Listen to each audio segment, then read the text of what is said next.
మేమిక్కడ తమిళనాడులో ఉంటామండి. ఇక్కడ తమిళ్ వాళ్ళు న్యూ ఇయర్ జరుపుకున్నారనమాట. అంటే మనకు ఉగాది ఎలాగో వీళ్ళకి తమిళ్ ఉగాది అనమాట. ఆ రోజు మనమైతే ఉగాది పచ్చడి చేసుకొని తింటాం. వీళ్ళైతే ఏం చేశారో తెలుసా? ఇంట్లో గానీ, లేదంటే గుళ్ళో గానీ ఎక్కడైనా సరే పూజ రూమ్‌లో ఇలా అనమాట. మన ఇంట్లో యూజ్ చేసే ప్రతి ఒక్క కూరగాయి, వస్తువు, ఉప్పు అన్నీ లైన్‌గా పెట్టి దానికి ముందర ఇలా ఒక అద్దం పెడతారు. ఆ అద్దంకి యూజువల్‌గా ఇంట్లో అయితే మనం బంగారు కూడా వేయొచ్చనమాట. ఇక్కడ వీళ్ళు పూలదండ వేశారు.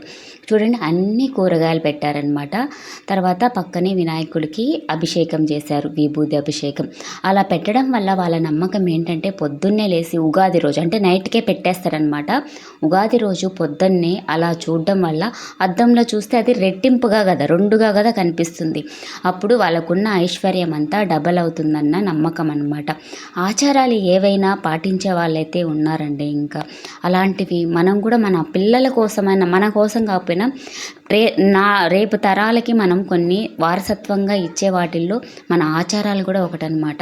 ఆచారాలు అంటే కొన్ని మూఢనమ్మకాలు కూడా ఉంటాయన్నమాట. మూఢనమ్మకాలు అనేది సెకండరీ. మెయిన్గా కొన్ని ఉంటాయి. ఉగాది పచ్చడి తినడం వల్ల కొన్ని బెనిఫిట్స్ ఉన్నాయన్నమాట. ఇమ్యూనిటీ పెరుగుతుంది. ఇక్కడ కూడా వీళ్ళు ఉగాది పచ్చడి తినరు కానీ ఆ వేప పువ్వుని నెయ్యిలో వేయించుకొని తింటారనమాట. అక్కడ ఉండేది మా పాప, మా అత్త అనమాట. మొత్తానికైతే ఈసారి వీళ్ళ ఉగాది ఇలా జరుపుకున్నారనమాట. ఆ రోజు చాలా బాగా అనిపించింది నాకైతే. ఇక్కడైతే ఈ గుళ్ళో చాలా స్పెషలిస్ట్ అనమాట ఈ పూజారి గారు. ఏ పండుగన్నా కూడా అక్కడికి వెళ్తే ఒక విశేషం చెప్తారనమాట. అంటే మోస్ట్లీ మన ఇద్దరికి ఒకేలాంటివి ఉంటాయి కదా, అక్కడికి వెళ్తే అలా చెప్తారనమాట. తర్వాత అర్చన చేయించుకోండి అన్నారు. ఏం అడగలేదు, ఉప్పు మాత్రమే ఇమ్మన్నారు. ఉప్పు తీసుకొచ్చి పూజ